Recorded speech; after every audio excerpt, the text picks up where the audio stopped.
ultimately the folks that were implementing AI, no matter what the channel was that they were using and what they were doing for a marketing activity, they were seeing better results across the board. AI is really helping small business owners get stuff done and get stuff done that's enough to learn something from. Where AI comes in, it's about efficiency. It's not about necessarily doing more. It's about how do I do things smarter and more efficiently. This is where really AI is really helping people move in this direction and get things done. This is Right About Now with Ryan Alford, a Radcast Network production. We are the #1 business show on the planet with over 1 million downloads a month. Taking the BS out of business for over 6 years and over 400 episodes. You ready to start snapping necks and cashing checks? Well, it starts right about now. There's a lot of conversation around AI right now, but most of it's focused on big companies, big dollars, big things. What's more interesting is how small businesses are actually using it day to day, or how they should be. New data shows more than half of small business owners are already using AI to simplify their work. Dave Charest, the Constant Contact Director of Small Business Success, is right in the middle of all of it, working directly with these businesses. That's why we got him here right now. What's up, Dave? How you doing, Ryan? Pleasure to be here with you. Thanks for having me. I appreciate your time and appreciate you for coming on. What's cooking, Dave? Where are we today? Let's tell all the deets. I know Constant Contact. I've known that name for a long time as a small business owner. Where are we physically now, Dave? Where are we located? I'm in the Boston area. Constant Contact's headquarters is in Waltham, Massachusetts, about 20 minutes from Boston. I'm in a little town called Methuen, about 30 minutes north of Boston. Nice. We've been with Constant Contact for a good skinny minute here. Is that right? Yeah, I've been at Constant Contact over 14 plus years now. Congratulations on the longevity. I mean, in today's corporate world, it's like bouncing around. It says something about you and them. I'll take it. We were talking about still having hair. Same situation here. Knock on wood. I'm happy to, one, be at a place for so long, but two, also be at a place that I want to be at for so long and to be able to do that and, still have a mission that I really believe in terms of just helping small business owners who are often business owners first, marketers by necessity, and use the skills that I have to help them make sense of all of that has been a great opportunity and something I've been happy to be a part of. I'm a small business owner, but marketer first. Did for other people for 15 years, and then became a small business owner. I've used Constant Contact quite a bit as an owner and using it myself. And then for clients that either had it when they hired us or did others, always respected the platform. And I can say this honestly, we keep it straight here, Dave, for good, bad, and the other. I've never, as a marketing agency owner, tried to talk someone off of it. That's the highest compliment I can get sometimes, because half the time people come to me with like their marketing or something, and I'm trying to talk them out off the ledge of something that they're either thinking of doing or a platform that they shouldn't be on. That's the highest compliment I can give you. I know. I love that. I'll take that. That's amazing. We have a great partner program as well for agencies who use it and use Constant Contact with their clients as well. It's really a tool built for small businesses and the businesses that don't need to be overly complicated and where you actually do have to have a marketing degree or something like that to actually make it work for you. Hey, we've been around for 30 plus years here, so something's working.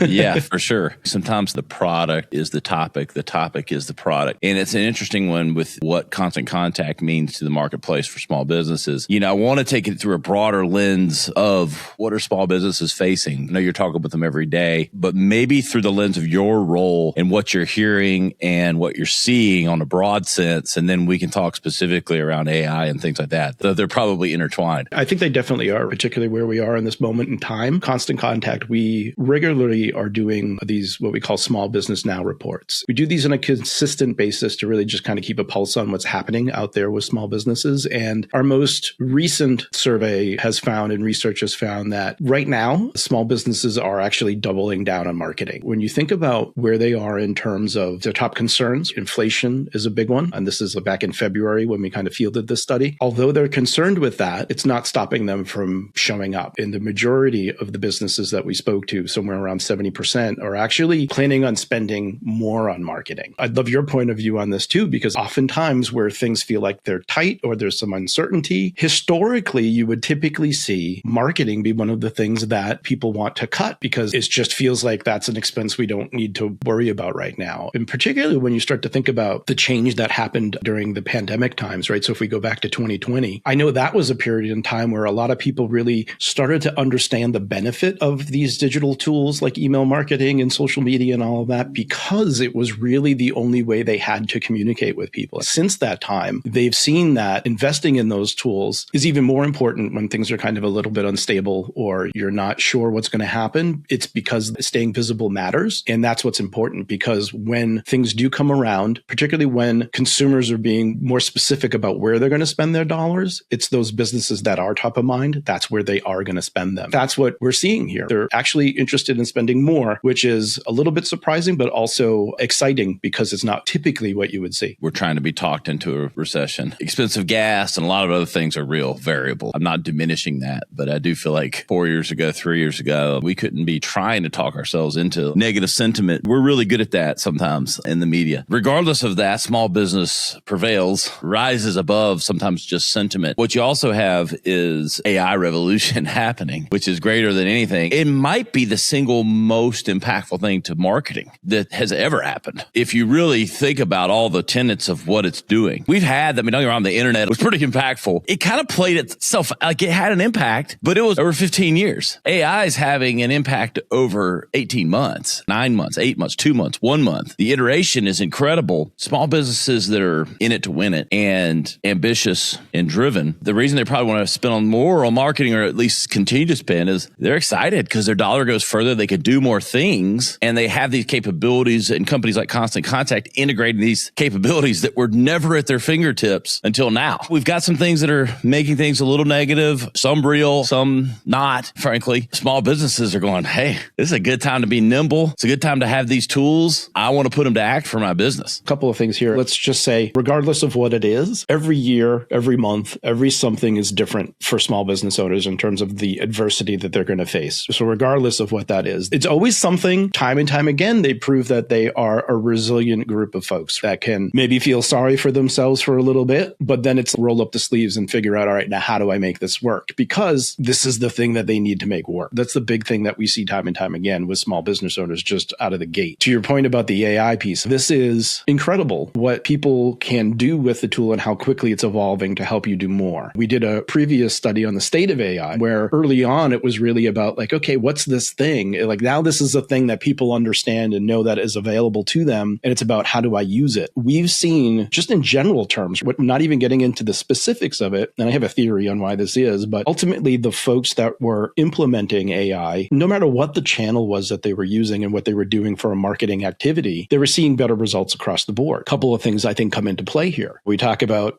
all the responsibilities of a small business owner, particularly one that is not a marketer by trade. This is the shop owner. This is the restaurant owner, the folks that want to do the thing, not necessarily spend all their time getting the word out about the thing and telling their story. Those folks have the opportunity to actually get something completed and something out the door. And my theory is that in any of this stuff, doing something is always better than doing nothing, because even if it doesn't succeed, you've learned something that you can take with you into the next thing. AI is really helping small business owners get stuff done and get stuff done that's enough to learn something from. Where AI comes in, it's about efficiency. It's not about necessarily doing more. It's about how do I do things smarter and more efficiently. This is where really AI is really helping people move in this direction and get things done. Yeah, 100%. Sometimes when you were speaking today, I was thinking like might be a choice of deciding what to do, when to do it, because it does enable so many things and choosing the right things. Because I've done this myself, being semi-technical already, being a marketing guy. I go down some rabbit holes and I'm like, this is interesting, but I don't know how productive it is. Like, because the tools enable you to do so many things. It's probably like choosing kind of the 80-20 rule and focusing. And I know that's what Constant Contact does so well with marketing. It's still really damn effective. And especially if you do it right and you personalize it and do all these things. Sometimes the blocking and tackling isn't sexy, but it works. They're doing the basics. Talk to me, Dave, what is the sentiment here in the first quarter, beginning of second quarter, of most small businesses that you hear from? What is that tenor?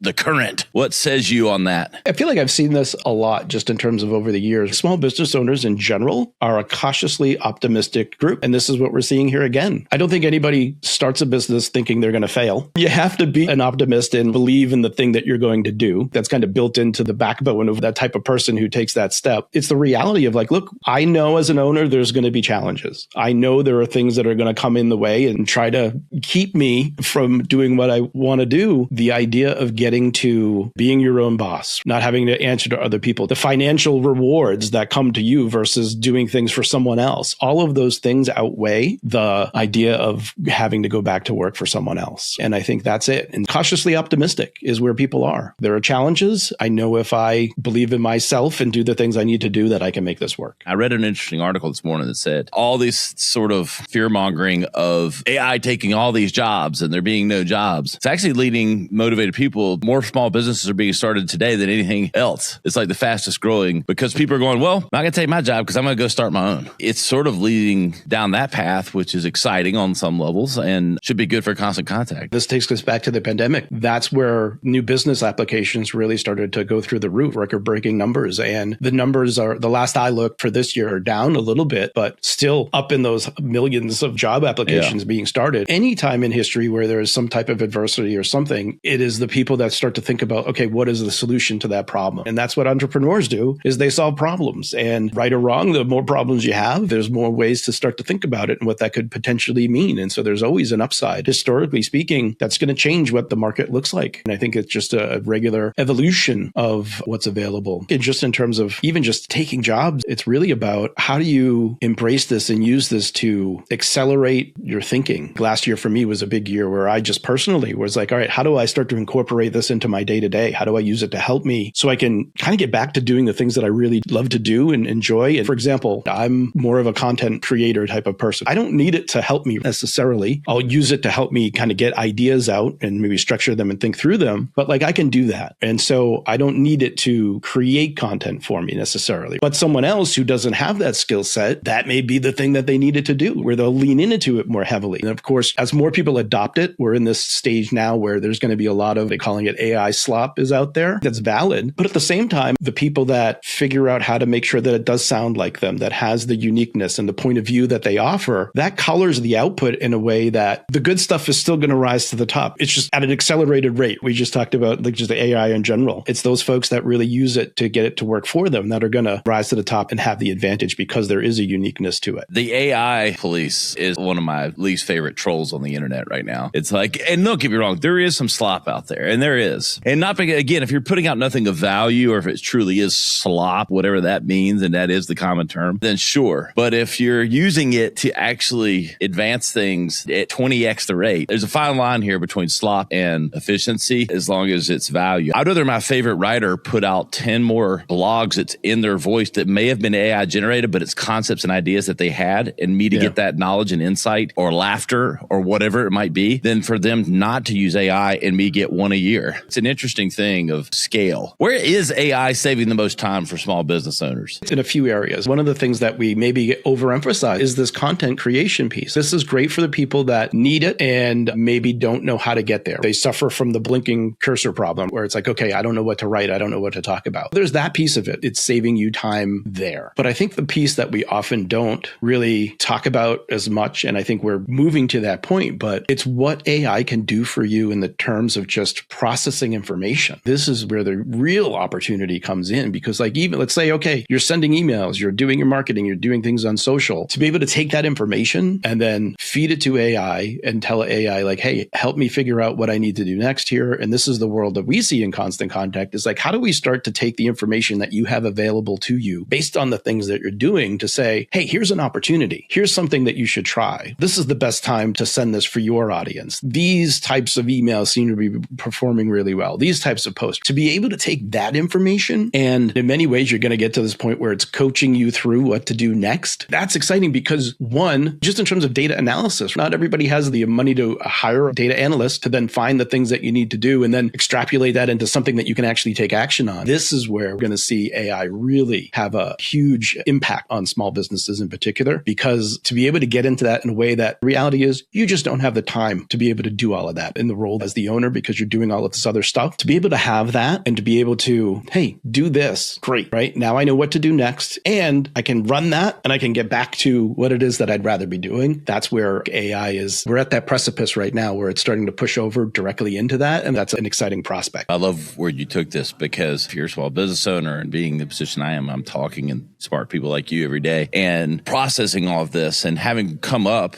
I spent 15 years working in the ad agency business on some of the largest brands in the world. And and remember the research reports and analyst reports that we would do and get because the brands we were working with could afford the time, energy, and money that it took to get it, and big billion-dollar decisions being made. And now, me as a small business owner, it's like Meta on some fronts talking about these things, having been on both sides of the fence, corporate side, small business side, the ability with which we can, you would have never done these things as a small business owner because you'd have never spent the time, money, and energy to do them because you didn't have them. But now with AI, you can run these analyst reports on, okay, looking at your sales, extracting data points in these one-of-one scenarios that the time, money, and energy just would never have been feasible, but can glean insights that the big, huge corporations spend it because they're making $1 billion. Well, you might be making $1,000 decisions, which is the equivalent for you, but it can be guided by more data that's distilled in a way that is useful. And that is a really impactful thing if small business owners can take that ball and run with it. I get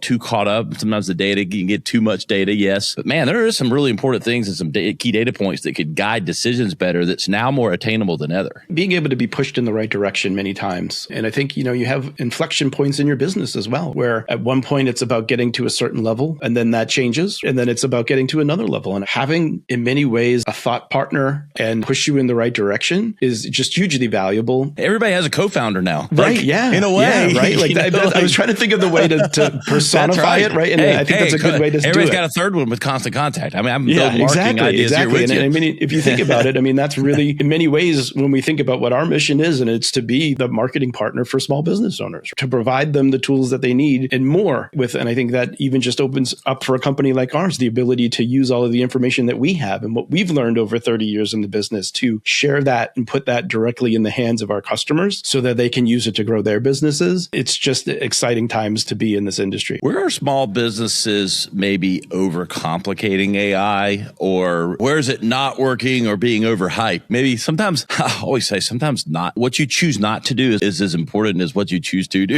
I'm going to look at this from a marketing perspective. Maybe not necessarily specifically to have to do with AI. We're all connected here with all of those things. There's this overwhelming sense because of the world that we're in now with the devices and the constant barrage of media and feeds and all of this, that there's a feeling that all times you have to be everywhere. And there's some truth to that, but there's also sometimes doing that when you're not ready to do it. And what I mean is you're spinning your wheels. You're trying to be here and there and this place and that place. You're putting out a whole bunch of stuff, but nothing is actually grabbing. And the big mistake is we'll see people over-index on trying to be everywhere versus saying, you know what, let's just use Facebook. I'm going to work on Facebook and I'm going to come up with a plan specifically for Facebook and I'm going to commit to that so I can get it working for me. And getting working for me means something that we often overlook because we get seduced by the metrics that the platform itself wants you to pay attention to. That makes it feel like you're doing something. You have to be very clear. Is it what am I trying to do for my business on this platform and working toward that goal and figuring out, okay, is this where my audience is? And am I comfortable being here? I'm going to invest time to get this to work. Then once you start to gain that traction, then you can start to think about, okay, I'm going to add something else to the mix because each of these platforms are a little bit different. And what we end up doing is because of this, I have to be everywhere. It becomes like a copy and paste and then nothing really works very well. And then you're wondering like, oh, I'm exhausted,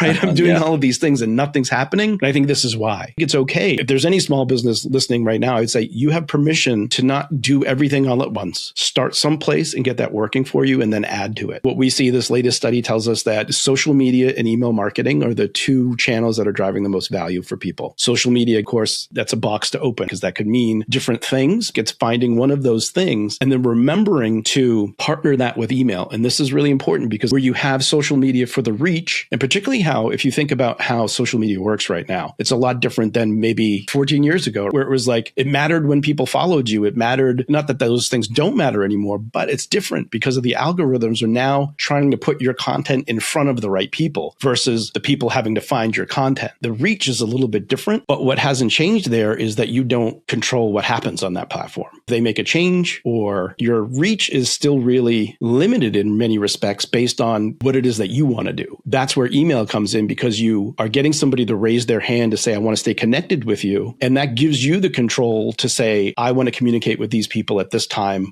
based on this type of activity. I have to make this statement every now and then. We've been doing this show for 8 years. And now's a good time to put this disclaimer in for everyone. There's a lot of videos out there where I've said this. And never forget that social media is rented land and your email list is what you own. It's owned land. land that you control. Proceed accordingly. What does that mean? Dave's talking about it right now.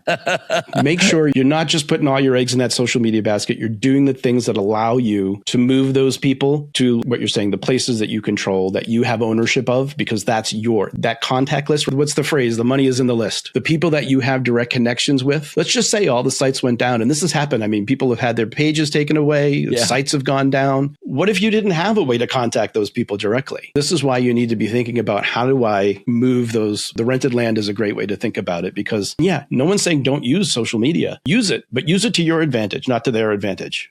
Because if it was up to them, you would never leave the social media platform. Exactly. Anyone listening, this is a small business owner today, Dave, to recognize that point, we will solve the mission. But I will say that how to use AI potentially, they can help anything. When people are doing all this content, doing all these things, never forget you're doing all that so that you gain a customer or you gain a relationship that you can carry forward. And the only way you do that is with first-party data, name, email, or phone number. And are there ways that you're seeing the AI open up the ability to maybe scale that more quickly, getting first-party data or using maybe tools that Constant Contact has in gathering that opportunity? Email marketing, this works so well, and historically has worked so well. It's because it's what we call an opt-in channel. Somebody raises their hand to say, yes, I want to be connected with you. You're not going out and scraping the internet for information and then sending cold emails to people. You actually have people that have raised their hand to say, yes, I want to hear more from you and more from your business. You stay connected with your customers. This is another place where you can go to AI to say, what is the commonalities between these people? These are the types of people that I'm speaking to. These are the main pain points that they have. An underrated thing to do is have conversations with your customers. And through those conversations, this is what gets me, is you can really take a conversation. Let's say you take a conversation, you record, you transcribe that conversation, and then you talk to AI about that conversation. Okay, what were the top pain points that this customer was having? What were the solutions that they would like to see to help me solve that? If I could create what we call a lead magnet so I could get more people like this person onto my email list, what would that resource be that I could give away for free in exchange for that email address? These are all ways you can start thinking and talking to the AI through the conversations you're having with real people and the knowledge that you have, coupled with your expertise. Now you're really scaling what it is that you're able to do to get more people to you. As a marketer, that's where I get excited about it, because it's like, ooh, okay, I can get into the weeds of this. And again, this is where, when we think of like Constant Contact, is how do we do a lot of that work behind the scenes? We're helping the small business owner who may not be geeking out about marketing like you and I would be, that just wants to, I want to go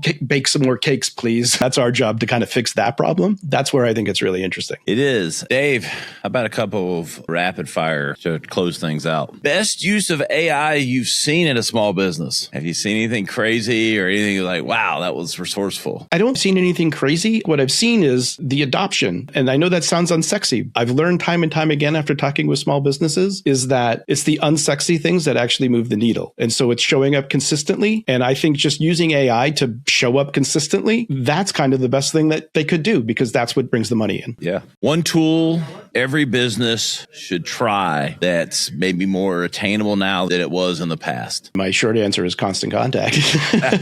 Maybe a tool within Constant Contact. Like what's old is new again. Like yeah. Well, here's what I'll say. So we have a feature that's called resend to non-openers within Constant Contact. And this can boost, we've seen this boost open rates for people up to at least 10% in terms of what they do. And all that is checking a box that says, I'm going to send this on this day. 2 days from now, if somebody didn't open it, send it to them again. And we've also done some work to weed out those false opens. I'm sure you've heard of like Apple privacy rules and things like that, where it kind of opens the email, but it's not really a person opening the email. We've weeded those out. So you're actually getting true open rates. That's just a great way to click a box and then get more people opening and consuming the content that you send them. I love that. Hey, there's some tips and tricks too. Thinking about my own email list, 76,000 people on ours for this show. I'm like, we should be doing that. We should talk afterwards.